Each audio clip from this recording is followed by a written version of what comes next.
ប្រហែលជាបងប្អូនយើងមួយចំនួនគឺគាត់អត់ដឹងទេថាបងប្អូនជនជាតិដើមភាគតិចដែលរស់នៅក្នុងខេត្តរតនគិរីមានការតមអីចឹងជាក់ស្ដែងនេះគឺជាវីដេអូមួយចំនួនដែលខ្ញុំថតនៅជាការបងប្អូនខ្ញុំនៅខាងទឹកដីកាឡៃ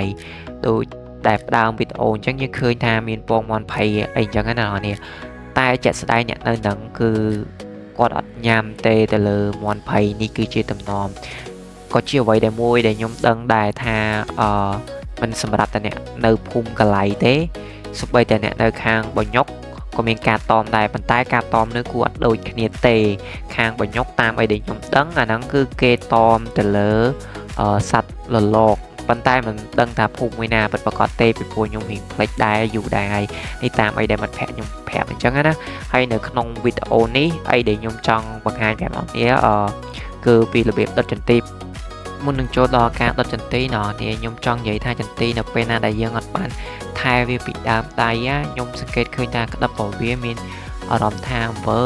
លអត់សូវមានមែនទេហើយសម្រាប់ស្លឹកខាងក្នុងរបស់វាវិញមានអារម្មណ៍ថាស្ដើងផ្កាអត់មានកម្លាំងមានកំហែងសម្រាប់ក្នុងការបញ្ចេញក្តឹបបានទេដោយសារតែមូលហេតុមួយទេគឺយើងអត់បានថែវាពីដើមដៃមកបន្ទាប់មកខ្ញុំបានរកមើលចន្ទីណាដែលទុំអញ្ចឹងណានេះ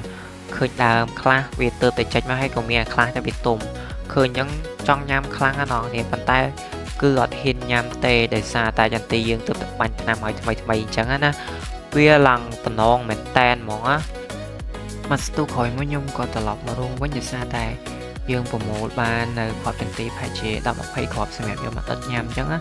ជាក់ស្ដែងនៅក្នុងវីដេអូដែលខ្ញុំដុតចន្ទីនេះខ្ញុំចង់ប្រាប់អ្នកថាយើងដុតធ្វើម៉េចឲ្យវាឆេះអាជាតិហ្គាសរបស់វានឹងអស់ហើយយើងយកវាទៅដំបានយើងញ៉ាំទៅវាឆ្ងាញ់អញ្ចឹងទេបើសិនជាយើងទុករហូតទៅដល់វាឆេះអស់ជាតិហ្គាសហ្នឹងហើយទុកបន្តទុកទៀតនៅលើស័ង្កសីហ្នឹងវានឹងធ្វើឲ្យចន្ទីរបស់យើងហ្នឹងវាខ្លោចហើយយើងញ៉ាំអត់កើតទេជាក់ស្ដែងដូចកន្លែងនេះអញ្ចឹងខ្ញុំយកវាប្រមូលវាចេញពីភ្លើងអស់ហ្នឹងនៅពេលណាដែលវាអស់ជាតិហ្គាសហើយវាចាប់ផ្ដើមឈប់ឆេះហើយពេលហ្នឹងខ្ញុំក៏យកមួយយកមកដំដល់នេះឃើញថាសាច់វានៅតំណងហើយល្មមញ៉ាំតែម្ដងដល់នេះសម្រាប់អ្នកនរណាដែលអត់មើលវីដេអូខ្ញុំមកដល់ចប់អរគុណច្រើនសម្រាប់ការមើលវីដេអូមួយនេះដល់នេះឃើញសាច់វាតំណងអត់